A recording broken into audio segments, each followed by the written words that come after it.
It's Tuesday, March 10th, 2020, and here's what's happening. 3 people are facing federal charges in connection with a drug traffic stop last week here in Jamestown, the latest there. Plus, why another performance was added to this year's comedy festival. And a look over Lakeside Park in Mayville shows you the rain that's been falling this morning and more that's on the way for this afternoon. We'll talk about it and more as the news at noon starts right now. Live and on demand, this is WNY News Now. And thanks for joining us for WNY News Now. I'm Justin Gould. Our top story: 2 City of Jamestown residents and a Buffalo man were indicted this morning in connection with an alleged cocaine ring here in Jamestown. The U.S. Attorney's Office in Buffalo says a federal grand jury indicted 22-year-old Corey Robinson and 20-year-old Isaiah Mitchell, both of Jamestown, along with 25-year-old Bruce Page of Buffalo, with conspiracy to possess with intent to distribute cocaine. Prosecutors say the trio was arrested last week following a traffic stop on North Main Street. Now, while searching the vehicle, police allegedly found a brown purse with narcotics packaging and bags sticking out of it. Inside the purse, officers say they recovered a clear plastic baggie that contained 2 separate clear baggies containing suspected crack cocaine and powdered cocaine. Officers also allegedly recovered a quantity of suspected marijuana and packaging materials, a metal spoon with a suspected drug residue, and several cell phones. Now, in total, during the stop, police allegedly found 3.5 ounces of powdered cocaine and 4.7 ounces of crack cocaine. In January, prosecutors say the Jamestown Metro Drug Task Force executed a search warrant at Mitchell's Lafayette Street apartment here in Jamestown. Investigators say there they recovered quantities of suspected crack cocaine and cocaine, $2,000 in cash, 2 digital scales, credit cards, an iPhone, and a box of ammunition. The 3 were arraigned in a Buffalo courtroom. Page was held in federal custody while Mitchell and Robinson were released. This indictment is a result of an investigation by the Jamestown Police Department, the Southern Tier Regional Drug Task Force, and the Federal Bureau of Investigation. Well, the City of Jamestown mother was arrested yesterday after officers say her child was found wandering alone. Police responded to 508 West 8th Street at around 5:30 in the afternoon. Officers say a 4-year-old was found by a Good Samaritan who alleged this was the second time this year that she found the child alone. Now, through investigation, officers alleged that the child's mother, 37-year-old Corina McCreary, was sleeping at her home. Police say McCreary left the child unattended for at least 3 hours. She was arrested and charged with endangering the welfare of a child. The child was released to a family member. Well, Bluestem Brands, they're the owner of a Warren-based apparel manufacturing company, announced it is filed for Chapter 11 bankruptcy. The corporate group owns Warren, Pennsylvania's Blair Corporation, a man and women's apparel factory and store. Now, Bluestem's bankruptcy petition calls for $125 million in financing from an unnamed outside bidder who plans to buy and restructure the company. Now, according to a press release from the company, they do not expect to their call or distribution center operations to be interrupted during this process. Chapter 11 bankruptcy is a reorganization plan frequently used by large companies, allowing them to stay active while repaying their creditors. Bluestem Brands is headquartered in Minnesota. The company also owns fingerhut.com and several other brands. Well, a second Jeff Foxworthy show was added to this summer's Lucille Ball Comedy Festival lineup here in Jamestown. Officials with the National Comedy Center made that announcement today. They say the show will take place on Friday, August 7th at 9:30 following the original 7 o'clock performance. Pre-sale tickets are also slated to go on sale Wednesday at noon for all NCC members. The general public sale will start next Tuesday, March 17th at noon. Tickets will be available at comedycenter.org. Center officials report the first show sold out in the first few hours following the public sale last week. Foxworthy is one of the world's largest selling comedians with more than 13 million albums sold. Center officials say he will be joined by Saturday Night Live legends David Spade, Rob Schneider, and Kevin Nealon, part of the headline performances during this summer's festival. Certainly very exciting news that we all get another crack at maybe catching this guy live here in Jamestown. Happy Tuesday to all of you. Thanks so much for joining us here on WNY News Now. Got to say hello to Joe. Hopefully you're doing well. Greetings to Lisa. Hello to Butch. He says a typical spring day certainly is. Lots of rain out there. And thank you all for joining us here. We appreciate you tuning in and watching every day. And certainly Jeff Foxworthy coming to Jamestown is certainly a big name, and nice to get another crack at it, because I actually tried to buy tickets myself and I wasn't able to because it sold out very, very, very quickly. So center officials giving that second opportunity for people to see him in a second show certainly will be exciting nevertheless. Well, let's switch gears and get a check of our First Defense weather forecast with Chief Forecaster Dakota Hunter. And Dakota, it's pretty wet out there right now. It is pretty wet. And, Jay, you want a Jeff Foxworthy show? I'll give it to you. So if you have a working television on top of a non-working television, you might be a redneck. There you go. I love it. Yes. That's straight from Jeff Foxworthy. So I'll send him his royalty check in the mail. Anyway, here we go with First Defense Doppler. You can see the rain that's been moving through this morning. And as we told you yesterday, this was going to be the case, this on again, off again type of rain that may actually turn to widespread rain for at least a period this afternoon. Now, these are Doppler radar estimated rainfall totals. Now, this is not how much rain that's actually came down, but now of course the radar has the ability to estimate how much rainfall came down. So around Jamestown, the radar is estimating about 2/10 of an inch. Once you work down towards Quarry, the radar is estimating at least 3/10 of an inch there. And also the same thing around Sherman, at least 2/10 of an inch. Now, again, your total may vary depending on your ultimate location, but these are radar estimated totals, not the official totals that came down. And it was warm yesterday. 63 was the official high in Jamestown yesterday. I hope you enjoyed it. 66 in Dunkirk, close to 70 over in Erie. Also the same thing in Dansville at 69, 62 in Olean, 61 in Buffalo. Once you got right near the immediate waterfront, right at the lakeshore, it stayed cooler because of that southwest wind, but everyone else warmed up into the 60s yesterday. It was nice. And I don't even know why we're showing this graphic anymore. The lake ice, it's down to under 1%. We're not going to ice the lake up. Winter's done, I think, for pretty much the year. The longer range pattern just shows warmer temperatures. I think winter is, pretty much done and over with here. So pretty much periods of showers through the day, moderate at times, windy. The temperature falls 56. That was the official high in Jamestown this morning after midnight. This is where we're going to end the day, around 42, with a west-southwest wind 15 to 30 with some wind gusts near 30 miles an hour. The rain continues this afternoon. We get a break for the next couple of days, but then more rain returns before the weekend. We'll talk about it in just a few. Jay? All right, Dakota, I don't know why that wasn't our top story. That should have been breaking news. Dakota Hunter declares winter over with. Yeah. Thank you very much. Stamp it. Coming up, well, the state has launched its own hand sanitizer brand. And later, why a few popular game shows may nix their live studio audiences. That story in just a bit.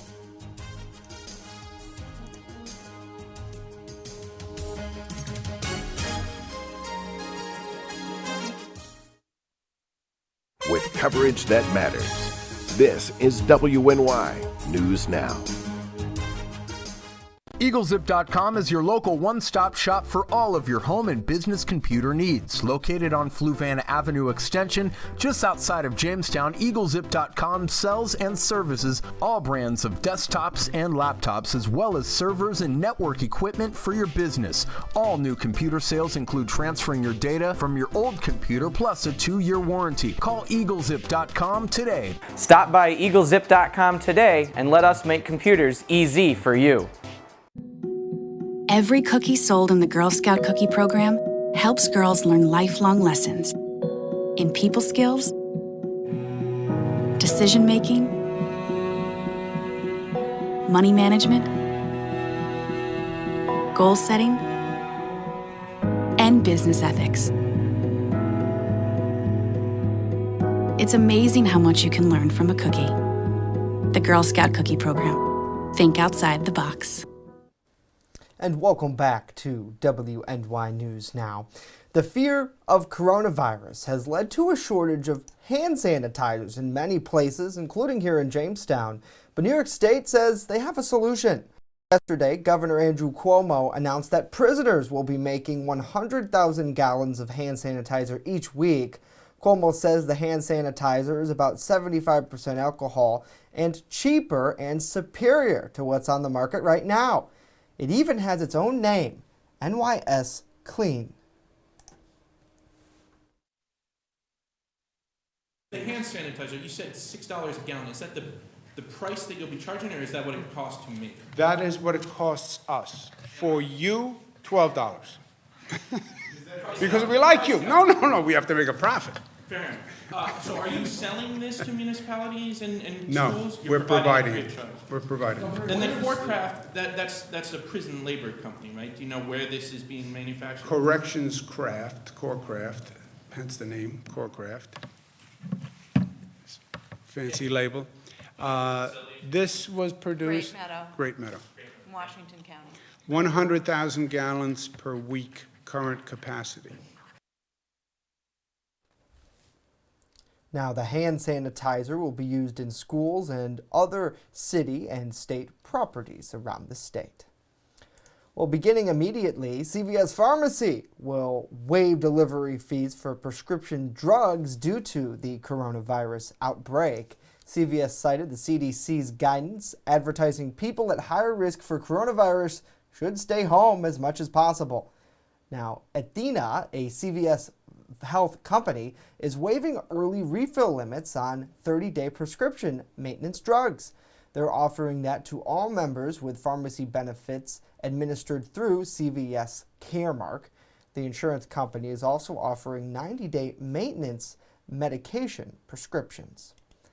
Well, it seems like spring is on the way. I mean, Dakota declared it a few minutes ago. Well, at the moment, anyways, people out there may be thinking about their vehicles. And for many, having a car is a necessity. And a car is not only a major purpose, it's also one that can drain our bank account throughout its lifetime. In today's Consumer Watch, Mary Maloney with 5 simple things that we can do to save on car costs. Insurance, gas, oil changes, and repairs. Some of the many car costs that can drain your wallet. But there are ways to keep your car's demands at a minimum. One tip: take a defensive driving course. Safe and careful drivers are cheaper to insure. According to AARP, taking a driver's ed class could save you up to $200 annually with your insurance company.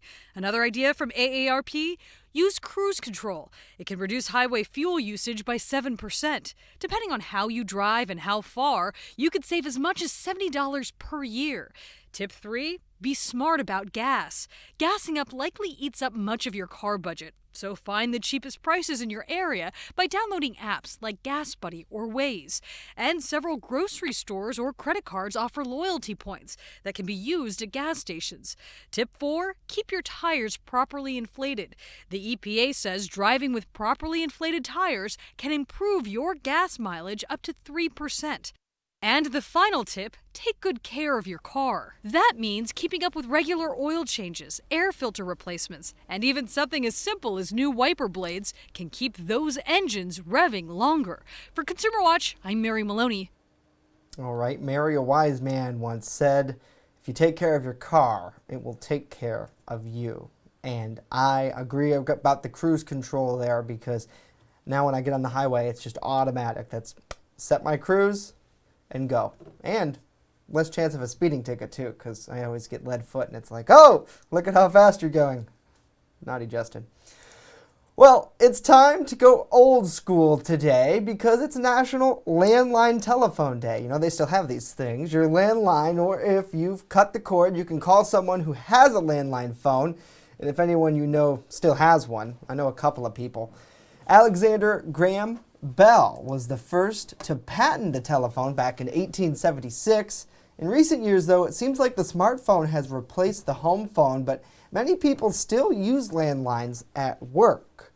We do here at WNY News Now, although they're not your typical landlines. They're voice over IP phones. And yeah, they're internet phones. if the internet doesn't work, our phones don't work. Our phones don't work. Yeah, that's it. Because original landlines, like older phones, you don't need the power to talk on them. Right?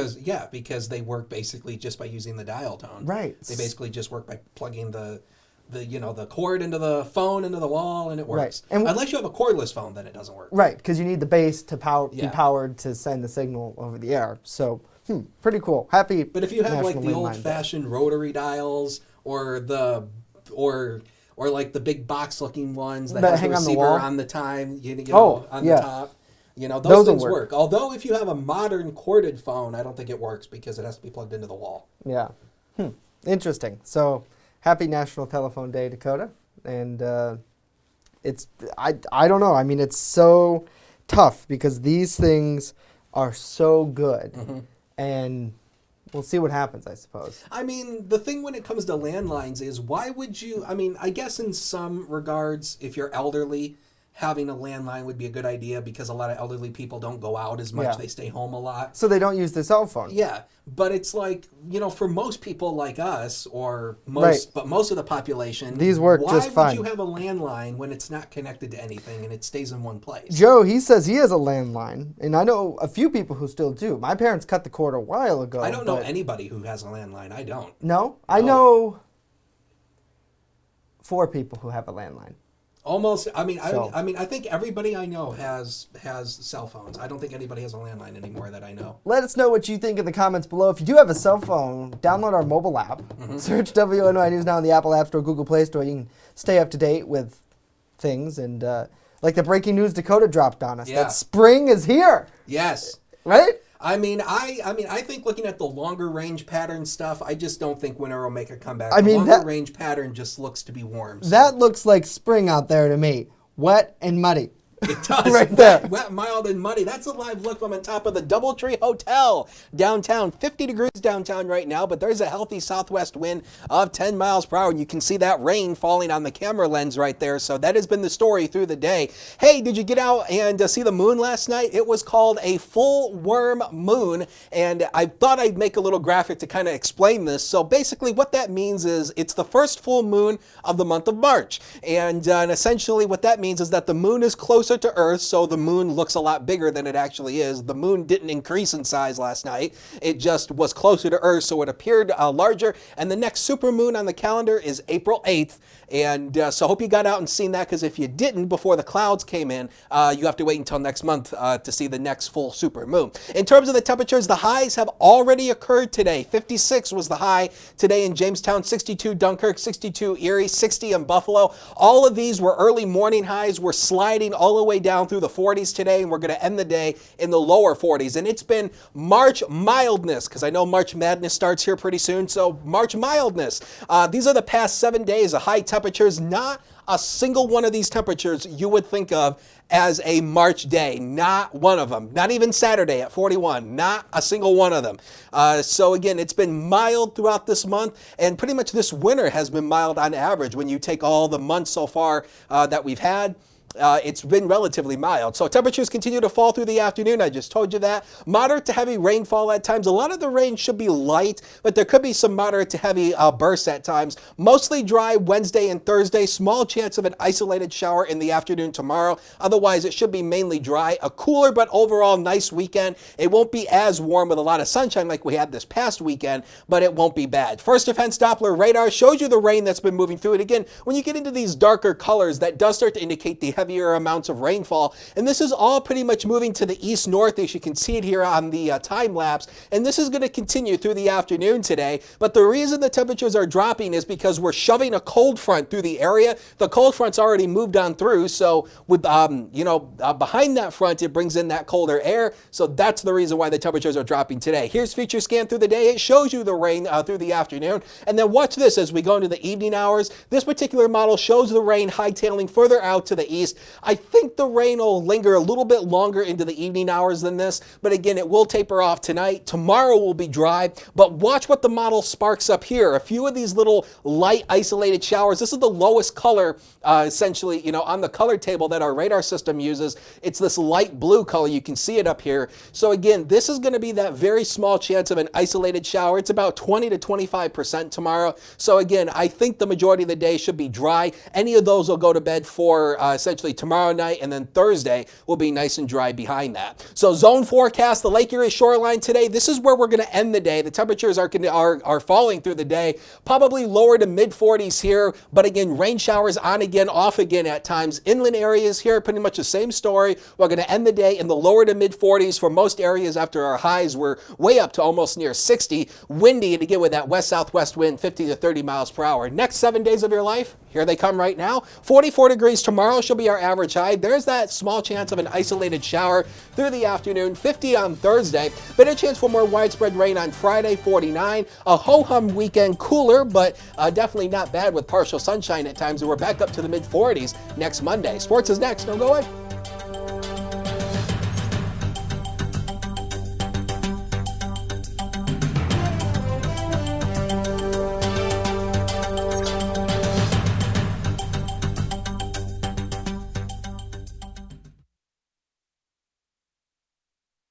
Speaking up for what's right. Helping out when things go wrong. Raising our voices alone or together. Not just breaking news, but breaking barriers.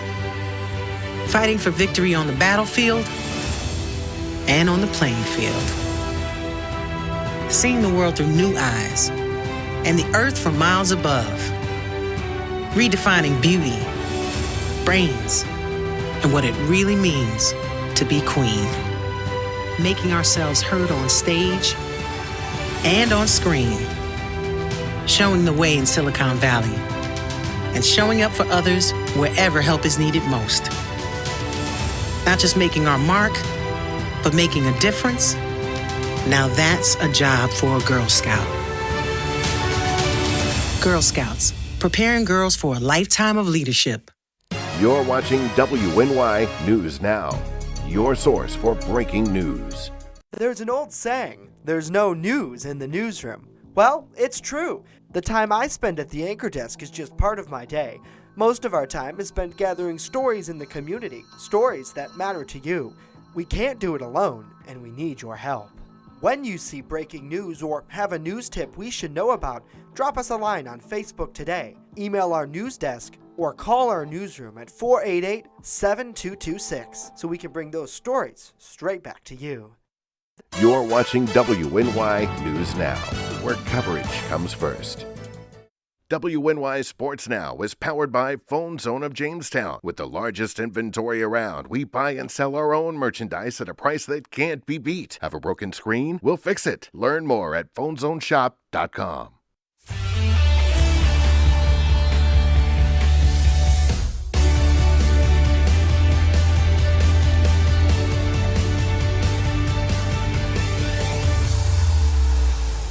And welcome back to WNY News Now. I'm Craig McFadden, filling in for Norm Rodriguez, and here's a look at sports. After championship victories over the weekend, 2 local basketball teams will try to continue that success today as they look to advance in the Section 6 tournament. The Class 2 champion Randolph boys basketball team will be at Buff State this afternoon to face C1 champion Middle Early College in a playoff game at 5:15 p.m. The Randolph boys are coming off a 49-46 victory against Holland last Friday night, which clinched them the Class C2 title. With a victory today, they will move on to regional play, which will also be at Buff State. The Class C1 champion Chautauqua Lake girls basketball team is also looking to advance in the playoffs as they will face Holland today in the Class C playoff game tonight at 6 p.m. at JCC. Chautauqua Lake is coming off a resounding 67-49 victory over Faulkner in the Class C1 championship game at JCC last weekend. With a win today, they will move on to regional play at Rush Henrietta High in Henrietta, New York. Good luck to the Randolph boys and the Chautauqua Lake girls today. And to the NHL, where the Buffalo Sabres, after 6 games, were able to get off the schneid as they defeat the Washington Capitals 3-2 in a shootout. Buffalo got off early with a goal from Victor Olofsson in the first, while Jack Eichel chipped in with a power play goal early in the second. The Caps wouldn't go away quietly, however, as 2 goals in the third period tied the game. The Sabres would hang on and outscore Washington in the shootout 2-1 to earn the extra point and the victory. Buffalo will hit the road to face the Montreal Canadiens on Thursday. That's it for sports today. Let's send it back to Justin and Dakota in the studio. Guys? All right, Craig, thank you very much. Well, Wheel of Fortune will stop taping with a live studio audience indefinitely. The media company that owns it says it's all a precaution against this coronavirus. Sony produces Wheel of Fortune, and it's also behind Jeopardy! And that show is reportedly considering a similar move. Experts say people who are older or who have underlying health issues are at greater risk from the virus. Now, Wheel of Fortune's host, Pat Sajak, is 73. He had surgery in November. Jeopardy's host, Alex Trebek, is 79. He's currently battling pancreatic cancer. So certainly, Dakota, that's a pretty big thing for people to not be at in the shows. Wonder if they're going to use a canned audience, like a laughter track or the clapping track. I wonder if that's what they're going to do. Because it would be strange without the applause and things like that. It'd be just dead silence. So that's probably what they're going to do, like in post-production. Yeah. That's probably what they're going to do. They're probably going to add in, like, you know, the clapping and the cheering and the hooting and hollering. My question is, do you think they would address it in the show? Or do you think that they would just... They'll probably just play it off as like it didn't happen. Because probably for like, you know, at the beginning of the show, they show like an audience shot when they open, especially on Wheel of Fortune, because I watch it every night.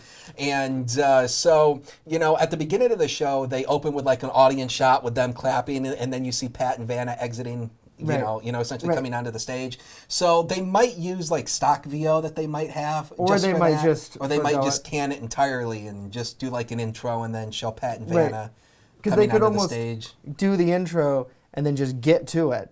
It's like sometimes when we have breaking news, we get rid of all this other hoopla and we just get straight to whatever it is. Yeah. So they could do that too. So now here's my question. So especially on Wheel, essentially are the friends and family still allowed in the audience? That's a good question. It's like, you know, if you win on Wheel of Fortune and you go to the bonus round, essentially all 3 contestants are able to have friends and family in the audience in case they win. And then when they win, they say like, okay, who's out in the audience? Like, here's my mom, my dad, and whatnot. Whoever. And then, of course, if they win the bonus round, they come and jump on and be like, hey, I get free money. So, you know, are they still allowed in the audience, or is it just zero entirely? That'd be interesting to see. I guess we'll find out. Yeah. Of course, shows are taped a few months in advance, so we probably won't see those for a while until toward the end of the season. Right. Just like when Pat had his little hospital scare. Yeah. And Vanna took over. Yeah. That was in the news, and then a few months later, it was on TV. So. Yeah, because of course, all game shows are taped like several weeks in advance, upwards of a couple months. So. Just like this show. This has been filmed in front of a live studio audience 4 weeks ago. We're just that good. No, actually, you see, we're live, but the audience is on film. That's true. That's true. All these comments are not real. Yes. Right? No, you guys are real. We're just kidding. Film. Hello to Kathy. She says, great job, everyone. Thanks, Kathy. We appreciate you so much for tuning in. Hello to Lakeith as well. And Mike, good afternoon to David. Hopefully you're all having a good day. And it's certainly a wet day. That's happening out there. Here's a look at the 7-day forecast. Yep. And Dakota, I'm loving the warmth. Like there is not one temperature that I don't like here as the high temperatures. Maybe that 28. Or the 25. I'm eyeballing you too. Yeah, well... But the rest of it's great. Well, this 56-degree high was early today. We're sliding through the day. We're going to end the day in the lower to mid-40s, depending on your location. But who cares? Right. I mean, the average high is 41 this time of the year. So, I mean, we're going to be ending the day pretty much where we should be. Rain showers through the day, mainly dry Wednesday, Thursday. Isolated shower in the afternoon tomorrow. Better chance for rain on Friday. The weekend, ho-hum. Not as warm and not as sunny as this past weekend, but who cares? Should be mainly dry. And then it should be mainly dry going into the early next week as well. All right, we'll take it. Dakota, thank you very You're much. welcome. That's going to do it for us today. Of course, when you're on the go, stay in the know by downloading our mobile app. It's free in the Apple App Store and Google Play Store. We're back tomorrow. Hope to see you then.